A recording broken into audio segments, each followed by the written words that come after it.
Bonjour à toutes et bonjour à tous.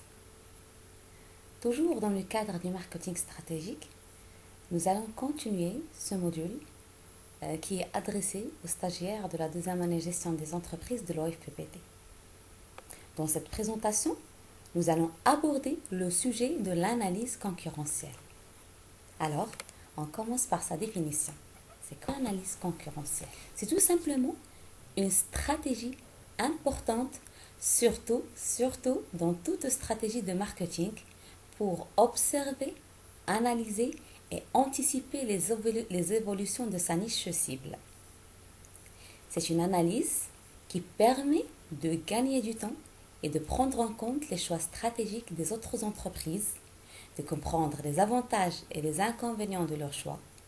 C'est-à-dire, il faut comprendre pourquoi, il faut comprendre et analyser en même temps pourquoi une entreprise a choisi telle ou telle stratégie et non pas l'autre. Aussi les avantages et les inconvénients de ce choix, les méthodes de travail dans la production abordées, les finances, la gestion de leurs ressources humaines, ainsi que le marketing, etc. Pour ce faire, c'est-à-dire pour faire une analyse concurrentielle et analyser les concurrents de l'entreprise, il faut utiliser et adopter plusieurs outils. Les outils proposés dans cette présentation et dans le module de la formation de l'OFPPT, ce sont 4, à savoir la veille concurrentielle, la veille tarifaire, le benchmarking et le quatrième outil, c'est la veille concurrentielle. Commençons tout d'abord par la veille concurrentielle. C'est quoi la veille concurrentielle? Elle consiste à surveiller, analyser et exploiter les actions et stratégies des concurrents. Pourquoi tout ceci? Tout simplement pour trouver de nouvelles opportunités et se protéger d'éventuelles menaces, ce qui va permettre à l'entreprise d'accroître sa productivité et de maintenir une bonne compétitivité.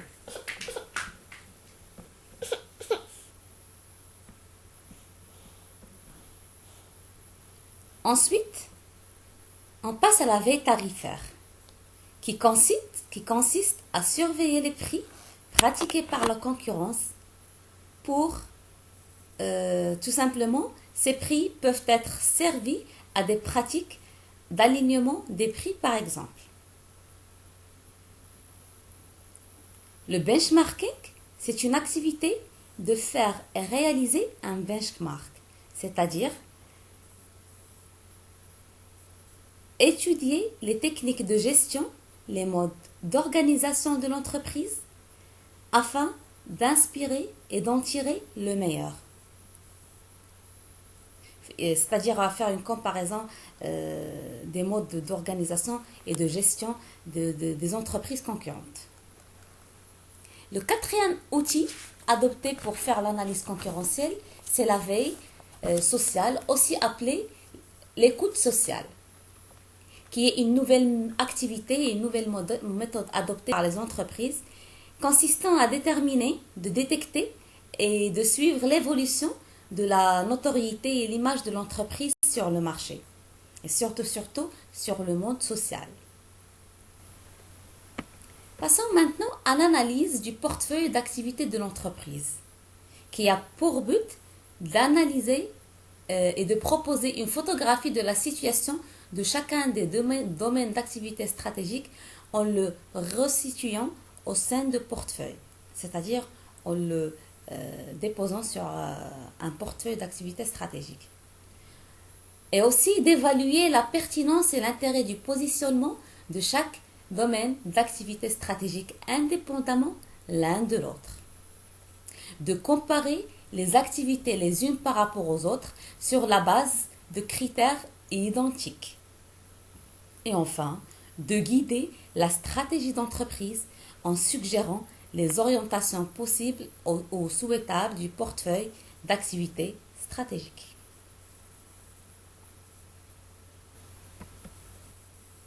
On passe maintenant à la construction matricielle où on va positionner les domaines d'activité stratégiques. On commence tout d'abord par l'établissement de la segmentation stratégique de l'entreprise. Ensuite, on positionne les domaines d'activité stratégiques sur deux axes, un axe des ordonnées et un axe des abscisses. L'axe des ordonnées, il va mesurer l'attractivité du marché, à savoir la rentabilité, la croissance, le potentiel du segment, etc. Et celui des abscisses, où on va situer ou positionner la position concurrentielle de l'activité, à savoir la part de marché, la maîtrise des facteurs clés de succès, etc. Troisièmement, les activités DAS positionnées sur ces matrices sont généralement représentées par des disques dont le diamètre est proportionnel à leur part du chiffre d'affaires de l'entreprise. Et on finit par l'analyse de l'équilibre du portefeuille de l'activité de l'entreprise. Donc, le passage du diagnostic de la décision à la décision stratégique nécessite des outils conceptuels comme j'ai expliqué auparavant.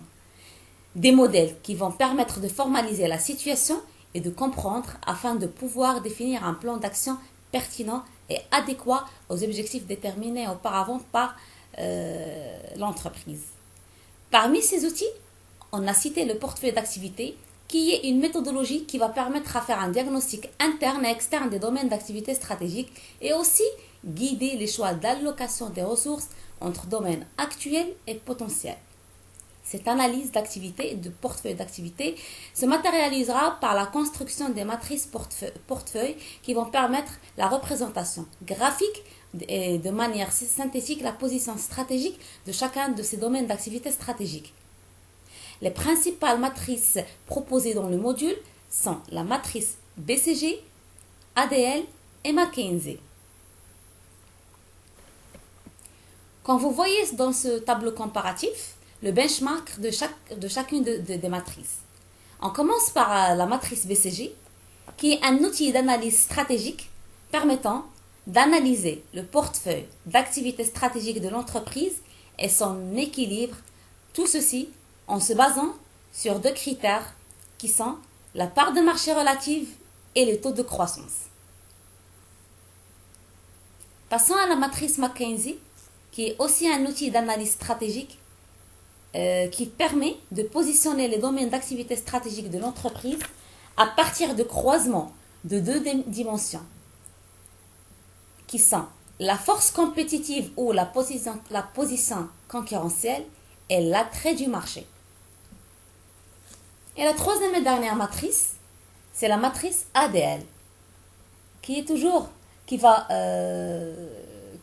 permettre de situer l'entreprise par rapport à la concurrence et analyser le portefeuille d'activité de l'entreprise en se basant sur le degré de maturité de son activité et sur la position concurrentielle de l'entreprise sur le secteur d'activité. Ces trois matrices seront expliquées davantage chacune dans une vidéo séparée.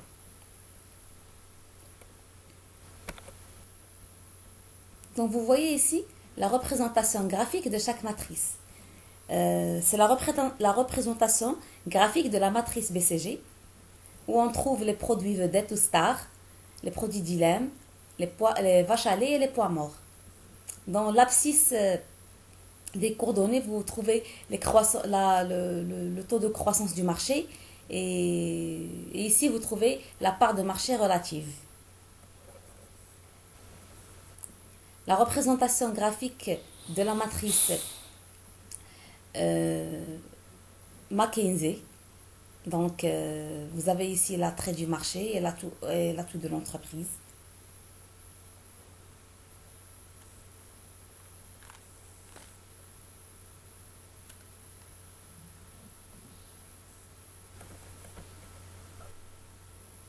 Et ici, vous trouvez la matrice ADL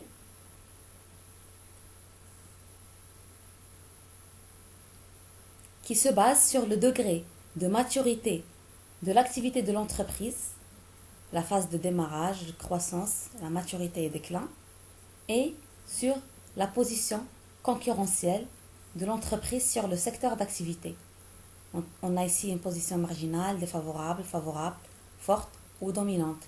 comme j'ai déjà dit, que chacune de ces matrices sera expliquée davantage avec des modèles bien sûr et des études de cas dans des vidéos séparées. Pour conclure, et pour réussir l'analyse concurrentielle, on propose une démarche en 5 étapes. La première étape, c'est la clarification des objectifs de l'étude. C'est-à-dire qu'en préalable, en tant qu'entreprise, vous devez poser clairement le pourquoi de votre recherche sur la concurrence, notamment les décisions impactées par les résultats finaux. C'est-à-dire pourquoi on va analyser l'activité des entreprises concurrentes. La deuxième étape, c'est la définition des informations à rechercher. C'est-à-dire qu'à partir des objectifs déterminés, on va repérer les informations nécessaires qui vont nous permettre à répondre aux questions. Par exemple, le chiffre d'affaires, la stratégie, l'implantation, l'image perçue par les clients, etc. La troisième étape, c'est le repère et la sélection des concurrents. Cette étape consiste à mener un diagnostic externe afin d'identifier les entreprises concurrentes qu'il est nécessaire à étudier. C'est-à-dire, on va sélectionner les entreprises sur lesquelles on va effectuer l'analyse concurrentielle. La troisième étape consiste à dresser le profil des concurrents retenus. Donc, après avoir repéré les entreprises dans cette étape sur lesquelles on va focaliser les efforts d'analyse, donc on va se bâtir le profil. Et pour ce faire, il convient de collecter des informations définies dans la première étape, l'étape de la clarification des objectifs de l'entreprise. Et la cinquième étape, c'est l'analyse des données. Donc, l'analyse se mène au regard des questions que l'entreprise va poser au début et qui justifient la recherche. L'exploitation des informations collectées va livrer les indications nécessaires pour affronter les réponses à la problématique de l'entreprise, c'est-à-dire la problématique sur laquelle l'entreprise va se baser pour faire l'analyse concurrentielle et d'en tirer les conclusions de l'étude et de l'analyse. Voilà, la vidéo touche à sa fin. Je vous remercie pour votre attention et je vous donne rendez-vous dans une vidéo dans laquelle je vais aborder les matrices concurrentielles. Je vais commencer par la matrice BCG. Je vous remercie et je vous dis à la prochaine.